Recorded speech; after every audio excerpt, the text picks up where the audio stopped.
Dave Jones, we just had a nice little chat. Ron, okay. We just had a nice little chat with Saquon Barkley's with Ollie mom and dad. Barkley and Tanya Johnson. Very nice to meet them. It was great to get a chance to tell them both what a great kid they have and what a dream he's been to deal with. And you know, 20, 21, 22, even 23-year-olds, sometimes not that way. But this was a good day to Plus, talk to them. It came right on the heels of you having a little chat with Saquon about... Oh, there is news. There's news, Dave. There is see news. how I teed you up there? Go ahead. I almost forgot. It's all you, buddy. Yeah, and he kind of suggested that he had 2 games left, and I said, what do you mean 2 games? That sounds like your plan. And he said, well, and I think he was talking about Pete Thamel's story, that suggested earlier in the season, not because of Pete's fault, that he might not play in the bowl game, and he hasn't really clarified that, but he's playing in the bowl game. He made it very clear. He followed up and he said, yes, sir. Yeah, and I made sure. Doesn't matter where it's at. So we at. can put that to the rest. So he's playing in the bowl game. He said he's doing it for his teammates. And he said that in the Pete Thamel story in August, it was August, right? That Pete asked him about Leonard Fournette from LSU and Christian McCaffrey from Stanford. And he was trying to relate to those guys' stories. And they said if he was in their position, if he was banged up, or maybe if his family needed money, that would be a different thing, and maybe he wouldn't play.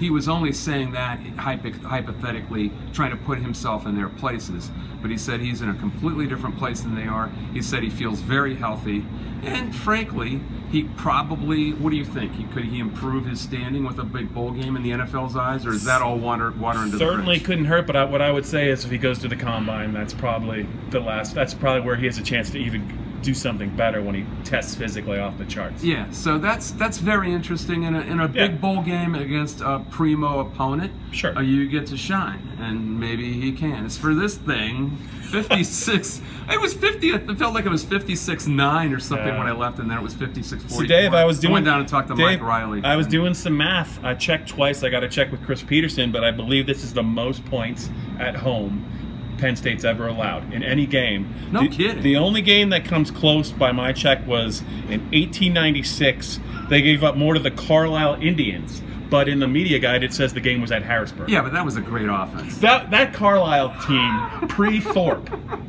is very underrated. They ran the run. Pre-Jim Thorpe. Nobody talks about it pre-Jim Thorpe. It's always Jim Thorpe. It's always Jim Thorpe. I believe he runs it, but they were pretty good before Jim Thorpe. I believe the Indians ran the run and shoot. Did I they know. not? I know. Yeah, I think Miles Davis was the coach. Anyway, this was a 44 wacky game. Do you even put any stock in the 44 points allowed? Because they took their foot off the gas, but in more ways than one. The only thing I would say is when Penn State 42-10 at halftime. When Penn State faces a quarterback that's locked in, that and the pass rush doesn't get there, this is what happens. I mean, even in Michigan State, it happened. It happened at Ohio State. And they're still not it's very hard for them, and it's very hard for them to disrupt a passing game that's kind of flowing. Because Tanner Lee looked like an NFL quarterback out there. I know. And Mike Riley said that he thinks he's absolutely an NFL quarterback, and he was an NFL head coach. He was specializing in the offense. The Mike Riley press conference, I went over there just to see what his demeanor would be like. He's just like he got the job. Yeah. I've never seen a guy under this kind of duress, this kind of stress, you would think, who's about to get the block, and he's like, well, you know, I really like this team, and he's just like he's always been, smiley and everything. And don't you distract me. Audrey Snyder trying to distract me. And she's not going to do it. She's walking by. Audrey is also very pleasant at all times, by the way. Anyway, so shout out. Is there anything to glean from this game otherwise? No. It's kind of a toss-away game. No, Irv Charles didn't play. I think he might be in a Manny Bowen situation. I don't know if that really matters. But the defense, to me, it just looks like they were never probably as good as they were as the number said at the beginning of the season. I don't think they were as bad as it looked in the second half. You sound like an old coach. Somewhere in between. I know of. And I just think that I was really a nice little give and take there between Saquon, you, and the rest of the guys about, you know, he was very forthright and very just, hey, look, and you, I mean, it's definite. He's going to play in the bowl game. There's really no walking that back after that press conference. No. I mean, unless there's an injury against Maryland. Yeah. If he's healthy, he's playing. And I think it's going to please a lot of Penn State fans. I think so, too. Especially the reason that he gave, that he's doing it for his teammates, because they've been there for him, and he's the guy's so gracious about his offensive line. Even he said if he gets a ball for the record that beating was at 39 touchdowns over Lydell Mitchell's old record, that he wants all his offensive linemen to sign it. And very few guys, I think, would be as gracious as he has been about everything in what's been kind of a disappointing second half of the season. One more thing before we go, Dave. Elijah Hermit, happy senior day. We didn't get a chance to talk to you, but he's also a Penn State senior. He's a videographer, Joe Hermit's son.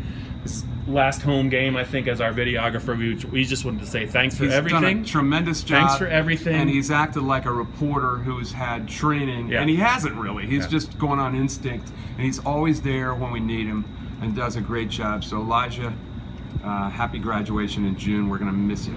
And until College Park on Saturday, next Saturday. Happy Thanksgiving, College Park, a beautiful bird stadium, but they don't call it that anymore. Adios.